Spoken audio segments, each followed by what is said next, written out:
The wolf's howl sliced through the night, a jagged blade of sound that set the dogs of Haverhill barking in their pens. Beneath a sky bruised red by a waning moon, the wind clawed at the shutters of the settlement's scattered homes, rattling them like bones in a grave. It was March 14th, 1697, and the air carried a chill that sank deep into the marrow, a harbinger of more than just the lingering winter. Inside a stout brick house at the edge of the village, Thomas Duston paused over his supper, a spoon of peas porridge halfway to his mouth. He tilted his head, listening. "The wolves are restless tonight," he muttered, his voice low and rough as the oak table beneath his calloused hands. His wife, Hannah, looked up from the hearth, her dark eyes catching the firelight. "Something's coming," she said, and the words hung between them like a curse. Haverhill clung to the northern fringe of the Massachusetts Bay Colony, a speck of civilization hacked from the wilderness some 40 miles north of Boston. The year was the 8th of King William's War, a brutal dance of blood between the English settlers and the French, with the Abenaki tribes caught in the middle, sometimes allies, often foes. The frontier was a land of mud and snow in early spring, the Merrimack River swollen with meltwater, its banks fringed with skeletal pines that whispered secrets in the wind. Smoke curled from chimneys, a frail shield against the cold, but it could not mask the stench of fear. Raids had scarred the region for years. Villages torched, families slaughtered or dragged into the wilds. The militia drilled in the muddy commons, their muskets primed, but every settler knew the truth. When the war cries came, help would be too far off to matter. In the Duston home, life teetered on the edge of that dread. Hannah Duston, 39 winters old, was a woman forged by the frontier's unrelenting demands. Her hands, roughened by years of spinning wool and kneading dough, bore the scars of a smallpox bout that had spared her life but claimed her beauty. Her faith was her steel, a Puritan resolve that saw God's hand in every sunrise and shadow. 6 days earlier, she'd borne her 9th child, a daughter named Martha, and though her body still ached from the labor, she refused to rest long. Thomas, her husband, was a brickmaker and farmer, broad-shouldered and quiet, his face etched with lines from squinting into the sun and the smoke of his kiln. Their 7 older children, ranging from 17-year-old Sarah to 2-year-old Ebenezer, filled the house with noise and need, their voices a constant hum beneath the creak of the roof. That evening, the hearth cast a warm glow over the room, softening its stark edges. Hannah sat in a rush-seated chair, cradling Martha against her breast, the infant's tiny fingers curling around her own. Thomas hunched over a plow blade, scraping rust from its edge with a whetstone, the rhythmic scrape-scrape a counterpoint to the wind's howl. Sarah stirred a pot of stew, her braids swinging as she hummed a psalm, while the younger ones sprawled on the floor, squabbling over a corn-husk doll. Mary Neff, the nursemaid, knelt by the fire, her widow's cap askew as she coaxed the flames higher. She was a gentle soul, her hands soft where Hannah's were hard, her presence a comfort since she'd joined the household after her husband's death in a logging accident 2 winters past. The moment of peace shattered when a distant crack echoed through the night. Gunfire, faint but unmistakable, from the direction of Andover, 10 miles south. Thomas set the plow blade down, his jaw tightening. "Militia likely," he said, though his eyes betrayed doubt. Hannah shifted Martha to her shoulder, her free hand brushing the worn Bible on the table. "Or worse," she replied, her voice steady despite the tremor in her chest. The children fell silent, sensing the shift. Thomas rose and crossed to the window, peering through the warped glass. Beyond the frost-rimmed panes, the world was a blur of shadow and snow, the apple orchard a ghostly tangle of bare branches. "They've been quiet too long," he said, meaning the Abenaki. "Captain Bradley said they hit Rowley last month. 20 dead, half the town carried off." Hannah nodded, her lips pressing into a thin line. She'd heard the tales. Women scalped in their beds, children sold to the French in Canada, men left gutted in the fields. The militia had posted warnings, but Haverhill's isolation made it a ripe target. She'd seen Thomas oil his musket the night before, his fingers lingering on the trigger as if testing its promise. "God will see us through," she said, more to herself than to him, though the words felt hollow against the weight of the night.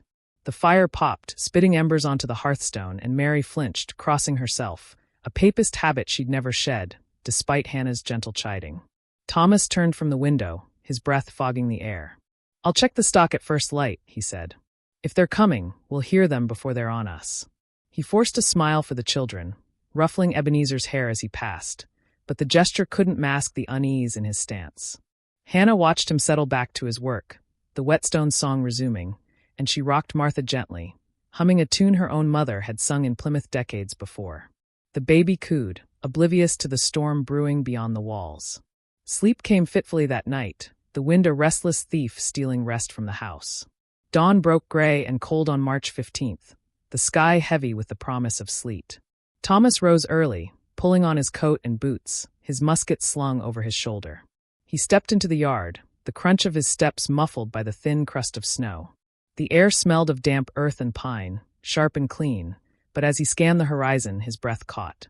Beyond the trees, a thread of smoke rose. Too steady for a settler's chimney, too close for comfort. He squinted, his hand tightening on the musket stock, and then he heard it, a faint guttural cry, rising and falling like a wave on the wind. War cries. Inside, Hannah stirred, Martha fussing at her side. She hadn't heard the sound yet, but something cold gripped her heart, a premonition as old as the wilderness itself. The wolves had been right, something was coming, and it was already here. The war cries erupted at dawn, a jagged chorus that tore through the gray stillness of Haverhill like a blade through flesh. Thomas Duston froze in the yard, his musket half-raised, as shadows burst from the tree line. Warriors painted in ochre and black, their hatchets catching the weak light of the rising sun. The Abenaki were upon the settlement before the first scream could rise, a tide of fury spilling over the muddy fields. Smoke bloomed as thatch roofs caught fire, and the air filled with the crack of splitting wood and the wail of the dying. Thomas wheeled toward the house, his boots churning the snow, shouting, "Hannah!" The children, run. Inside, Hannah jolted upright in bed, Martha's cry piercing her ears as the door shuddered under a heavy blow. Her body ached, still raw from childbirth, but fear flooded her veins with a cold fire. She clutched the infant to her chest, her nightgown clinging damply to her skin, and stumbled to her feet. Mary Neff was already at the window, her face ashen beneath her cap. "They're here," she whispered, voice trembling as she crossed herself. Through the glass, Hannah glimpsed the chaos. Figures darting between houses, a neighbor's barn collapsing in flames, the air thick with the tang of burning pitch. The door splintered inward, and Thomas staggered through, his coat streaked with mud, his musket clutched tight. "They're too many," he roared, his eyes wild. "Take the baby, go." Behind him, the older children scrambled in, Sarah dragging Ebenezer by the hand, the others wide-eyed and sobbing. Hannah's heart thudded as she scanned their faces, counting 7, her brood, her world. But the war cries were closing in, a guttural chant that drowned out the wind. Thomas seized her arm, pulling her toward the back door. "The woods now," he urged, but her legs buckled, weak from 6 days' Abed. "I can't," she gasped, clutching Martha tighter. A shadow loomed in the doorway, an Abenaki warrior, his chest bare beneath a deerskin vest, a tomahawk raised high. Thomas fired, the musket's boom deafening in the cramped room, and the man fell, blood blooming across his chest. But more pressed in behind him, their faces masks of rage. "Go!" Thomas shouted again, shoving the children toward the rear exit. He grabbed his horse's reins from the yard, swinging Sarah and Ebenezer onto its back, the others clinging to his legs. "I'll draw them off. Get to the river." His voice cracked, torn between duty and despair, as he mounted and spurred the horse toward the fray, firing into the swarm. Hannah stumbled after him, Mary at her side, but the warriors were inside now, their boots thudding on the packed earth floor. A hand seized her hair, yanking her back, and she screamed, Martha's wail rising with her own. The room spun as she fell, her knees striking the hearthstone, and she glimpsed Thomas disappearing into the smoke, the children's cries fading. "Thomas!" she shrieked, but a warrior loomed over her, a tall man with a scar slicing his cheek, his eyes cold as the river ice. He barked an order in a tongue she didn't know, and another grabbed Mary, dragging her toward the door. Then came the moment that broke her. The scarred warrior tore Martha from her arms, his grip iron as Hannah clawed at him, her nails raking his skin. "No, please," she begged, her voice raw, but he turned without a glance. With a swift, brutal motion, he swung the infant by her legs and dashed her head against the apple tree outside the window. The crack of bone was a sound Hannah would carry to her grave. Martha's tiny body crumpled in the snow, a red stain spreading beneath the bare branches. A wail tore from Hannah's throat, primal and endless, as her world shattered into ash and blood. Hands hauled her to her feet, shoving her into the yard where flames licked the sky. Mary clung to her, sobbing, as the Abenaki herded them with other captives. Widows, children, a miller with a gash across his brow. The settlement burned behind them, a pyre of splintered lives, and Hannah's bare feet bled into the mud as they were forced north. The warriors moved with purpose, their scalps dangling from belts, their voices a low hum of triumph. One kicked at her when she faltered, his boot bruising her ribs, and she bit back a cry, her eyes locked on the horizon where Thomas had vanished. The march stretched into hours, then days, through snow-crusted forests and along the swollen Merrimack, its waters roaring like a beast unbound. Hannah's nightgown hung in tatters, her legs trembling with every step, but grief numbed the pain. Mary stumbled beside her, muttering prayers, while the captors drove them on with shouts and blows. At night, huddled beneath pines, they spoke of Canada, of stripping the captives naked, forcing them through a gauntlet of jeering tribes, then selling them to the French. Slaves or corpses? One sneered in broken English, his breath sour with tobacco. Hannah said nothing, her silence a shield, but her mind churned. On the third night, as the wind keened through the trees, she crouched by a dying fire, her hands pressed to the earth. The warriors slept, their snores mingling with the river's rush, and she stared at the scalps swaying from a nearby belt, dark hair matted with blood, a child's among them. Her stomach twisted, but something hardened within her, a spark beneath the ash of her despair. Martha was gone, Thomas might be dead, but she was alive, and she would not rot in chains. She lifted her gaze to the stars, whispering a prayer not for mercy, but for strength. "I'll come back," she vowed, her voice a thread of iron in the dark. "For you, Thomas, for them all." The river's roar greeted them as the Abenaki drove their captives to the water's edge, a relentless growl that swallowed the wind's howl. After weeks of marching, through snow-slick forests, across icy streams, and past the bones of abandoned settlements, they had reached an island at the confluence of the Merrimack and Kentucky rivers. It was late March 1697, and the waters churned high with spring melt, their banks fringed with jagged ice and skeletal pines that loomed like sentinels over the muddy shore. Hannah Duston stumbled as a warrior shoved her forward, her bare feet sinking into the cold earth, her nightgown a shredded rag clinging to her frame. Beside her, Mary Neff clutched her arm, her breath ragged, her widow's cap lost somewhere in the wilds. The island rose before them, a prison hemmed by swollen currents, its heart a tangle of brush and shadow. The captives were divided with curt gestures and guttural commands. Hannah and Mary were handed to a small Abenaki family. A lean man with a hawkish face, 2 women with braided hair and sharp eyes, and 7 children ranging from toddlers to near-grown youths. A third figure emerged from the group. Samuel Leonardson, a wiry English boy of 14, his skin tanned from a year among the tribe, his blonde hair matted beneath a deer-hide cap. Captured in Worcester over a year past, he moved with an ease that marked him as half-tamed, his blue eyes flickering with something unreadable as they met Hannah's. The family took charge, barking orders in their tongue, and herded their 3 prisoners onto a canoe. The craft rocked as they crossed, the paddles splashed lost in the river's din, and Hannah gripped the edge, her knuckles white, her gaze fixed on the retreating shore.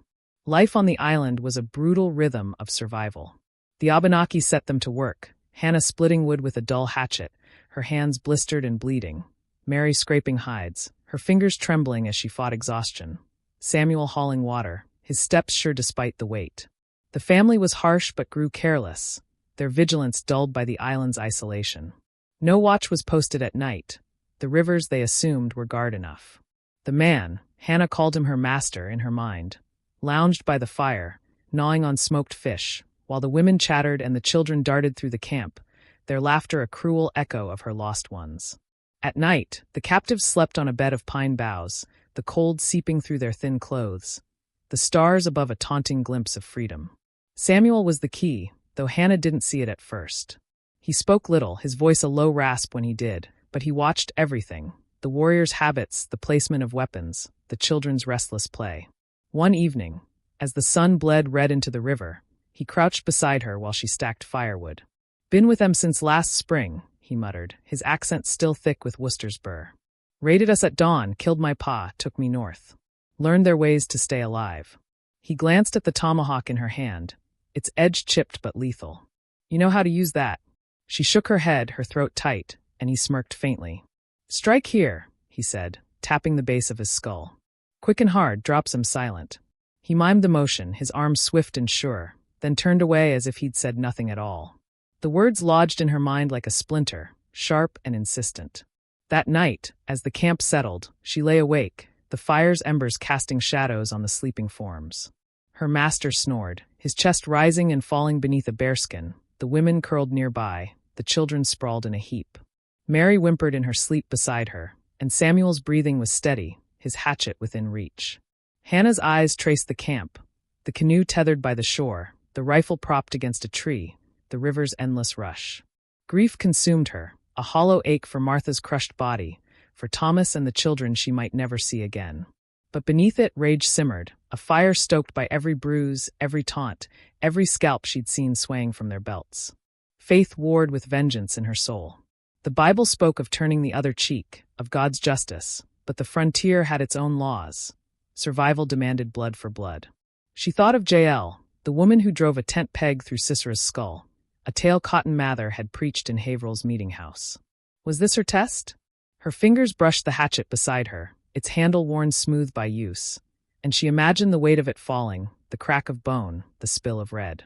Sin or salvation, she couldn't tell, but she knew she'd rather die fighting than live a slave. The next day, March 29th, passed in a haze of toil and watching. The Abenaki grew laxer still, the man napping in the afternoon sun, the women bickering over a pot of stew. Samuel caught her eye once, a flicker of understanding passing between them, and she nodded, barely perceptible. Night fell heavy, the sky cloaked in clouds, the river's roar a dull thunder. The family slept soundly, their snores a chorus of trust in their watery walls. Hannah waited, her pulse a drumbeat, until the fire burned low and the camp stilled. She rose silently, her shadow long and thin, and crept to Mary's side, shaking her awake. "It's time," she whispered, her voice steel. Mary's eyes widened, fear warring with trust, but she nodded. Hannah turned to Samuel, his form already stirring, his hatchet glinting in the ember light. They gathered in a tight knot, the air thick with the scent of pine and sweat. "Tomorrow night we strike," Hannah said, her words barely audible over the river. "Or we die here, slaves to the end." Samuel's jaw tightened, a spark of defiance in his gaze, and Mary clutched her hands together, murmuring a prayer. Hannah lifted her hatchet, its edge catching the faint glow, and held it before them like a vow. "One chance," she said. "We take it together." The chapter closed with that glint of steel, a promise of blood hanging in the dark, as the river roared on, indifferent to the storm about to break. The night of March 30th, 1697, fell like a shroud over the island, the sky a void of cloud and shadow, the river's roar a ceaseless hymn to the wild. Hannah Duston crouched by the dying fire, her breath shallow, her hatchet a cold weight in her hand. The camp lay still, the Abenaki family sprawled in sleep. Her master, beneath his bearskin, the two women curled near the embers, the 7 children tangled in a heap of limbs and deerskin. Mary Neff knelt beside her, trembling, her lips moving in silent prayer, while Samuel Leonardson stood ready, his tomahawk gripped tight, his eyes glinting with a feral edge. The air smelled of pine and smoke, thick with the promise of blood.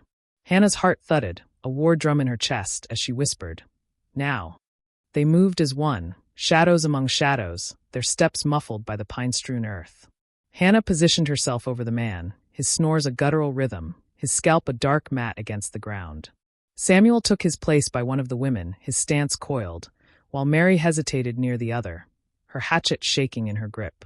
Hannah raised her weapon, its edge chipped but sharp, and for a moment, time hung suspended. Martha's crushed body flashed before her, Thomas's fading cries, the scalps swaying on their belts. Rage drowned her doubt, and she nodded. The signal broke the silence. Her hatchet arced down, a swift, brutal stroke that split the man's skull with a wet crack, his snore choking into a gurgle as blood sprayed her hands. Samuel struck in the same breath, his blade sinking into the woman's neck, a gasp cut short as she slumped. Mary faltered, her swing wild, but the second woman jolted awake, her scream piercing the night before Mary's hatchet found her chest, silencing her in a crimson bloom. The children stirred, their cries rising like a flock of startled birds, and Hannah whirled, her arm a blur. She felled a boy with a single blow, his skull caving under her strength, then another, a girl who reached for her mother's body. Samuel took down 2 more, his movements precise, while Mary sobbed, striking a toddler who wailed in confusion. The chaos was swift and savage. 10 bodies fell in moments, 9 by Hannah's hand alone, the earth soaking red beneath them. A wounded woman staggered to her feet, clutching a gash in her side, and fled toward the river, a boy scrambling after her, their shapes swallowed by the dark. Hannah panted, her chest heaving, the hatchet slick in her grip, as she surveyed the carnage. Blood painted her arms, her nightgown, her face, a baptism of vengeance that left her hollow. "We're not done," she rasped, her voice steady despite the tremor in her soul. She pointed to the bodies. "Scalps. We need proof, or no one will believe us." Samuel nodded, his jaw tight, and set to work, his knife slicing through flesh with a butcher's calm. Mary retched, dropping her hatchet, but Hannah knelt beside her master, her hands steady as she tore cloth from her own weaving. Left behind in Haverhill, now a grim relic, and scalped him, the wet rip of skin a sound that echoed in her bones. They worked fast, wrapping 10 scalps in the blood-soaked fabric, a grisly bundle that weighed heavy in her arms. The fire sputtered, casting long shadows over the dead, and the river's roar seemed to mock their deed. They gathered what they could, smoked fish, a flintlock rifle, their tomahawks, and stumbled to the canoe. The craft rocked as they piled in, Samuel at the bow, Mary in the middle, Hannah at the stern with the scalps clutched tight. She shoved off, the paddle biting the water, but paused midstream, her eyes narrowing. "The other canoes," she said, her voice cutting through the night. "They'll follow." She turned back, leaping ashore with a splash, and hacked at the tethered boats, the crack of wood splitting the silence. Splinters flew as she scuttled them, her arms burning with the effort, until the last canoe sank useless into the shallows. Only then did she return, the current seizing their craft as they pushed south. The escape was a fevered blur. The Merrimack surged beneath them, its waters black and wild, the canoe bucking in the flood-swollen tide. Hannah paddled with a fury born of desperation, her shoulders screaming, her hands raw against the wood. Samuel matched her stroke for stroke, his face grim, while Mary clung to the sides, her sobs lost in the wind. The night pressed close, the pines along the banks a jagged wall, their branches clawing at the sky. Every snap of a twig, every rustle in the dark spiked Hannah's pulse. Were the survivors raising an alarm? Were warriors already on their trail? The scalps lay at her feet, a sodden heap, their stench mingling with the river's damp bite. Hours bled into dawn, the sky lightening to a bruised gray. Exhaustion weighed on them, their arms leaden, their breaths ragged plumes in the cold. Hannah steered toward a bend where reeds choked the shore, a thicket of green and brown that promised cover. "Hide," she croaked, guiding the canoe into the tangle, the hull scraping mud. They dragged it ashore, collapsing among the stalks, the river's rush a dull roar behind them. Samuel clutched the rifle, his eyes scanning the water, while Mary curled into herself, her face streaked with tears and blood. Hannah sat upright, the scalps beside her, their edges dripping red into the earth. She stared at the river, its surface rippling with the first light, and murmured, "We're not free yet." Her voice was a thread of iron, forged in the night's violence, but her hands trembled as she gripped the hatchet, its blade stained dark. The scalps glistened, a testament to their survival, a burden she couldn't shed. In the distance a wolf howled, a lone, mournful cry that hung in the air unanswered. Pursuit or freedom, she couldn't tell, but the sound rooted her to the moment, a survivor poised on the edge of an uncertain dawn. The Merrimack carried them south through a haze of exhaustion, its currents a relentless pull against their faltering strength. Hannah Duston paddled with a grim rhythm, her arms numb, her hands cracked and bleeding around the splintered wood. Samuel Leonardson matched her at the bow, his strokes mechanical, his face a mask of grit beneath the grime, while Mary Neff huddled in the canoe's belly, clutching the sodden bundle of scalps as if it might anchor her trembling soul. Night cloaked their flight, the stars hidden by a shroud of cloud, the river's black expanse broken only by the glint of ice along its banks. They moved by instinct, hiding in thickets by day, reeds and willows swallowing the canoe, sleeping in snatches, their dreams haunted by blood and screams. Hunger hollowed their bones, the smoked fish gone by the second dawn, but fear drove them on, the specter of pursuit a shadow at their backs. Days blurred into a gauntlet of cold and strain, the landscape softening as they neared familiar ground. The pines gave way to broader fields, the air sharpening with the scent of tilled earth and wood smoke, Haverhill's outskirts scarred but enduring. On the 5th morning, the canoe scraped ashore near Dunstable, 10 miles from home, and they staggered into the yard of John Lovewell, a grizzled settler whose hearth offered a fleeting refuge. He gaped at them, Hannah's nightgown a blood-streaked ruin, Mary's face hollow, Samuel's eyes too old for his years, and pressed bread and ale into their hands. "God's mercy," he muttered, staring at the scalps, but Hannah shook her head. Not mercy, she said, her voice raw. Will. They rested an hour, then pressed on, the promise of home afire in her chest. Haverhill emerged through the haze of dusk, its edges jagged from the raid, blackened timbers where homes once stood, the commons churned to mud. The canoe slid onto the bank, and Hannah stepped ashore, her legs trembling but her spine straight, the scalps clutched in one hand, her hatchet in the other. A figure moved in the distance, Thomas Duston, his coat patched, his musket slung over his shoulder as he checked a trapline. He froze, his weathered face paling, then broke into a run, his boots pounding the earth. Hannah, he shouted, his voice cracking like ice under a thaw, and she stumbled toward him, the scalps falling to the mud as she fell into his arms. He caught her, his hands rough but tender, pressing her against his chest as if she might vanish. You're alive, he whispered, his breath hot against her hair, his frame shuddering with a sob he couldn't stifle. The children spilled from the house, Sarah, her braid unraveling, leading Ebenezer and the rest, their cries a tangle of joy and disbelief. They swarmed her, small hands clutching her torn gown, faces streaked with tears. Mama! Ebenezer wailed, burying his head in her side, and Hannah sank to her knees, gathering them close, her own tears cutting tracks through the blood and dirt on her cheeks. Mary stood apart, weeping softly, while Samuel lingered by the canoe, a boy unmoored, watching the reunion with a quiet ache. Inside, the rebuilt hearth cast a warm glow over the brick walls, a fragile echo of the life they'd lost. Thomas settled Hannah in a chair, his hands lingering on her shoulders, while Sarah stoked the fire and the younger ones pressed close, their questions tumbling over one another. Where'd you go, Mama? Did you fight him? Are they dead? Hannah's voice steadied as she told her tale. The raid, Martha's death, the march, the island, the blood-soaked night. She spoke of the hatchet's weight, the scalp's wet heft, her words plain but heavy, the children's eyes wide with awe and fear. Thomas listened, his jaw tight, his gaze flickering to the bundle on the table. 10 scalps, their edges curling, a silent testament to her survival. You did what you had to, he said at last, his voice thick. For us.